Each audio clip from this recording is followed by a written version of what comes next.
حسن صاحب، اب معاملہ چونکہ تحقیقاتی انکوائری کمیٹی کے سپرد ہے اور جسٹس ریٹائرڈ عظمت سعید صاحب کو اس کا سربراہ بنایا گیا ہے، لیکن ان کے خلاف جتنی سیاسی بیان بازی شروع ہوئی ہے وہ انکوائری سے پہلے ہی ایک طرح سے متنازع سی کیفیت ان کی بن گئی ہے. آپ کیا سمجھتے ہیں کہ 45 دنوں میں جو ان کو مینڈیٹ دیا گیا، ان 45 دنوں میں اس تحقیقاتی رپورٹ جو ان کی طرف سے آئے گی وہ کتنی ویلڈ ہوگی آپ کے خیال میں؟ دیکھیے جی، جس طرح بات ہوئی ہسٹری بتائی ہے، اور یہ جو ہسٹری پوری بتائی پچھلے تقریباً 20-21 سال میں جو کچھ اس ملک سے کرپشن کے نام پر ہوا ہے، تو یہ بہت ہی بحیثیت قوم ہمارے لیے شرم کی بات ہے.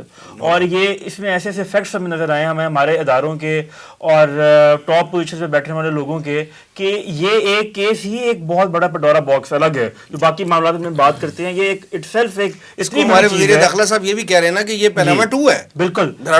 ہم مغربی طاقتوں کے عام ٹوسٹنگ وغیرہ کی بات کرتے ہیں، پھر دیکھیں ہم موقع ان کو کون فراہم کر رہا ہے؟ ٹھیک، ہم خود ان کو موقع فراہم کر رہے ہیں. لیکن بہرحال میرے خیال سے اگر ہم اس کو آگے دیکھیں تو اب یہ سارے معاملات دیکھ کے ہم یہ تو نہیں کہہ سکتے کہ کیونکہ اس طرح ہوتا ہے تو اب کرپشن کی بات نہیں کرنی چاہیے. اب اگر کوئی دوبارہ کوشش ہو رہی ہے تو اس کوشش کی اصلاح کرنے کی کوشش کرنی چاہیے میرے خیال سے.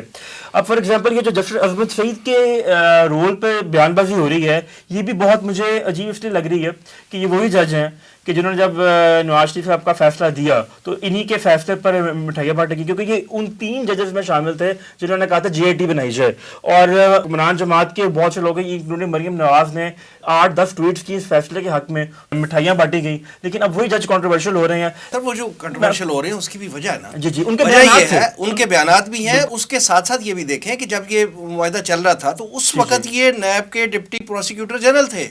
جی اور اس کے ساتھ ساتھ جو مسلم لیگ نون کے سیکرٹری جنرل احسن اقبال صاحب، وہ یہ کہہ رہے ہیں کہ یہ شوکت خانم میموریل جو ہاسپٹل ہے اس کے بورڈ آف گورننس کے ممبر ہیں.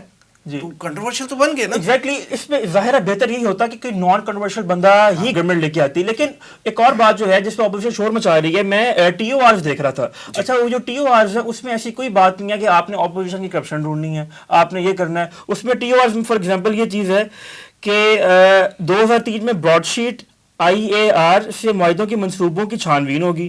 براڈ شیٹ اور آئی اے آر کو 2008 میں ادائیگیوں کی انکوائری ہوگی. انکوائری کمیشن دیکھے گا کہ ادائیگی غیر قانونی تو نہیں. 2008 میں $15 لاکھ کی غلط ادائیگی کے ذمہ داروں کا تعین ہوگا. انکوائری کمیشن براڈ شیٹ کو ادائیگیوں کی وجوہات اور اس کے اثرات کی نشاندہی کرے گا. اور اس میں یہ بھی شامل ہے کہ برطانوی عدالتوں میں کیس کس طرح لڑا گیا. یہ وہ سارے معاملات ہیں میرے خیال سے جو اپوزیشن بھی چاہتی ہوگی کہ ان کا پتہ لگایا جائے. وہ ایک الگ بات ہے کہ ان کو پاکستانی ہر مسلمان چاہے گا، ہر بندے کو چاہے گا. لیکن اس میں مجھے کسی سے وچ ہنٹنگ نظر نہیں آ رہی کہ اپوزیشن کو ٹارگٹ کیا جا رہا ہے. کیونکہ اس میں تو اگر کوئی قصوروار ٹھہرے گا تو یہاں پرویز مشرف کی حکومت ٹھہرے گی، یا نیب کا ادارہ ٹھہرے گا، یا ان کے لوگ ٹھہریں گے. تو اس پہ میرے خیال سے اس حوالے سے اپوزیشن کی جو پالیٹکس ہے، ہاں وہ اصلاح کی بات کریں کہ کس طرح سے، یعنی اگر آپ کو ان کے نام پہ اعتراض ہو تو آپ کوئی اور نام بھی اس میں دے سکتے ہیں. ایک بندے کا کمیشن بنانا ہو جس پہ کسی پارٹی کو اعتراض ہو تو بہتر تو یہی ہوتا کہ وہ کسی نان کنٹروورشل بندے کو ہی بناتے. لیکن یہ اس کے جو ٹی او آرز ہے، یہ میرا خیال وہی کوسچنز ہے جو ہم لوگوں کے بالکل ٹو دی پوائنٹ ہے. بالکل ایگزیکٹلی. اللہ کرے ایسا ہی ہو، اور جو بھی ان کی رپورٹ آئے وہ سب کے لیے جو ہے قابل قبول ہو، اور اس کی وجہ سے جو ہے پاکستان میں کچھ بدعنوانی جو ہے اس کا خاتمہ ہو اور ایمانداری جو ہے وہ پریویل کرے.